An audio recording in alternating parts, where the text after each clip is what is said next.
I have no problem with like Republicans or with conservative people. Like, the only issue I have is with homophobia. The Bible says to love everybody, and I do love everybody. But if they're gonna be very strongly activist about it, like, I couldn't do that. Because I'm also a strong advocate for pro-life. This is his whole life, so he brings it home and then, tries to fire me up, and I'm like, oh my God, please let me sit on my couch. I'm just trying to live. Imagine the United States as a dinner table. On one side, there are members of the Democratic Party, the other side Republican. Both are sharing a meal and can at least somewhat agree on what's good, like the value of diversity in their communities, or that they prefer to live in urban areas compared to rural ones. In 1994, 23% of Republicans were more liberal than the median Democrat. So some Republicans would even be eating things from the Democratic side of the table that some Democrats wouldn't even eat. And 17% of Democrats were more conservative than the median Republican.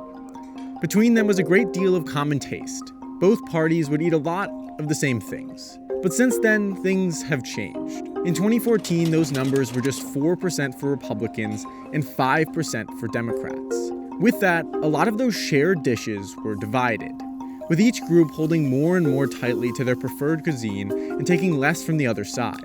Along with that, new dishes came into the fold that were highly partisan from the start. The table of America doesn't look the same as it used to. In the last few decades, the words political polarization have taken a larger and larger spot in America's vocabulary. American adults are more politically polarized than they have been in over 30 years. But what about today's youth?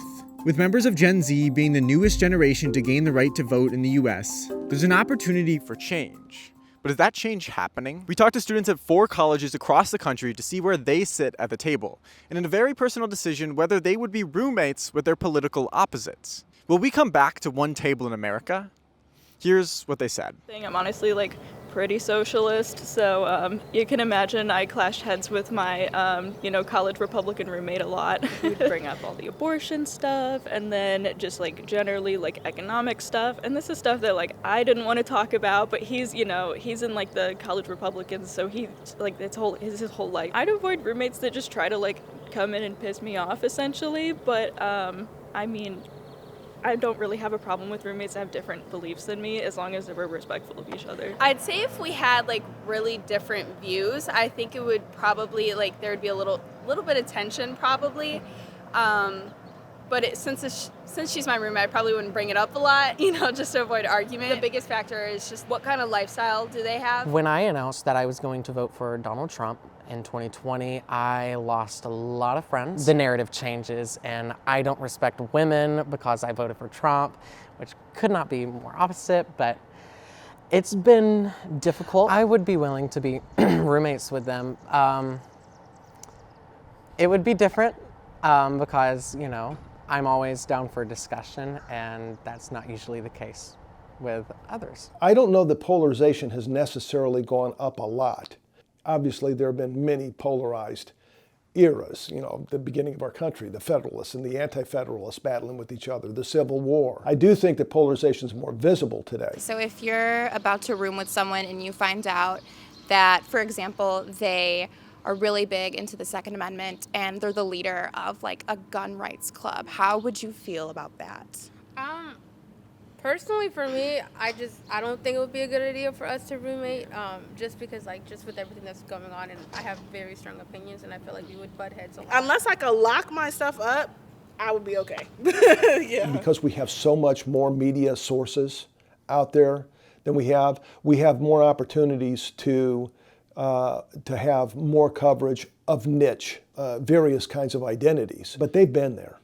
It's interesting, you were talking about walking around Kent State's campus. If you would have walked around this campus in the late 1960s, that you would have found very similar kinds of things, probably with respect to anti-war protest students that were really adamantly opposed to the war, and others who weren't, and that kind of conflict. Identities have just changed some, that's all. I align mostly with the Republican Party. There would be certain things that I, of course, avoid talking about just because, that's that person's living space as well, and I'd hate to make them uncomfortable where they live and sleep. I'm never really comfortable talking about my political beliefs, so I can't say that it's necessarily just this school, because there is, in this day and age, danger connected to politics, especially with being a woman by yourself, a white woman in general. Why do you feel scared?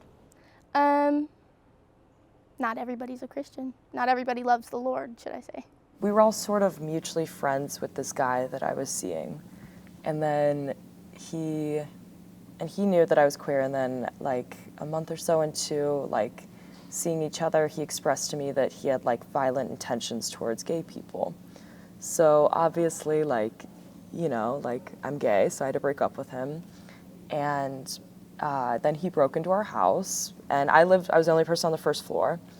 So my roommates basically told me that like I deserved it, that I had it coming. I think it could have been fine. I think those friendships could have been salvaged. It was just really like that dominant voice of like, we're too different. I think we have to learn to live with it, because we always have.